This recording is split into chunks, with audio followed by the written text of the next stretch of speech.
अध्याय 12 भक्ति योग। अर्जुन ने पूछा, जो आपकी सेवा में सदैव तत्पर रहते हैं या जो अव्यक्त निर्विशेष ब्रह्म की पूजा करते हैं, इन दोनों में से किसे अधिक पूर्ण माना जाए? श्री भगवान ने कहा, जो लोग अपने मन को मेरे साकार रूप में एकाग्र करते हैं और अत्यंत श्रद्धापूर्वक मेरी पूजा करने में सदैव लगे रहते हैं, वे मेरे द्वारा परम सिद्ध माने जाते हैं। लेकिन जो लोग अपनी इंद्रियों को वश में करके तथा सबों के प्रति संभाव रखकर परम सत्य की निराकार कल्पना के अंतर्गत उस अव्यक्त की पूरी तरह से पूजा करते हैं, जो इंद्रियों की अनुभूति के परे है, सर्वव्यापी है, अकल्पनीय है, अपरिवर्तनीय है, अचल तथा ध्रुव है, वे समस्त लोगों के कल्याण में संलग्न रहकर अंततः मुझे प्राप्त करते हैं। जिन लोगों के मन परमेश्वर के अव्यक्त निराकार स्वरूप के प्रति आसक्त हैं, उनके लिए प्रगति कर पाना अत्यंत कष्टप्रद है। देहधारियों के लिए उस क्षेत्र में प्रगति कर पाना सदैव दुष्कर होता है।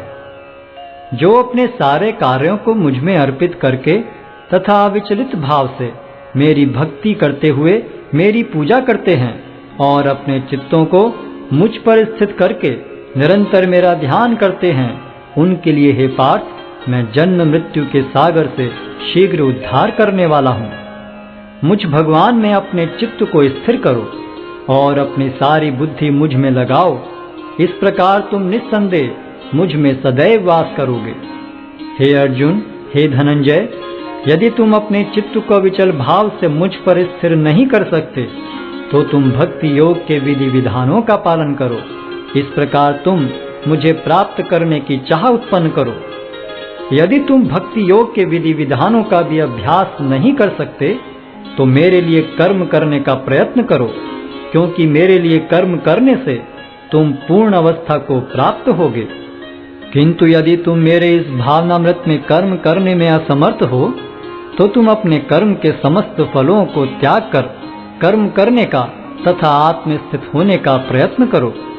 यदि तुम यह अभ्यास नहीं कर सकते, तो ज्ञान के अनुशीलन में लग जाओ। लेकिन ज्ञान से श्रेष्ठ ध्यान है और ध्यान से भी श्रेष्ठ है कर्म फलों का परित्याग, क्योंकि ऐसे त्याग से मनुष्य को मन शांति प्राप्त हो सकती है।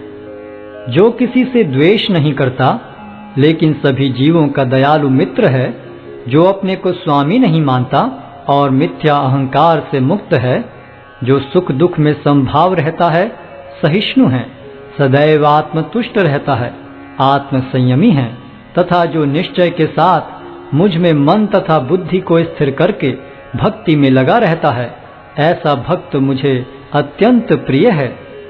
जिससे किसी को कष्ट नहीं पहुंचता तथा जो अन्य किसी के द्वारा विचलित नहीं किया जाता, जो सुख दुख में भय तथा चिंता में संभाव रखता है, वह मुझे अत्यंत प्रिय है।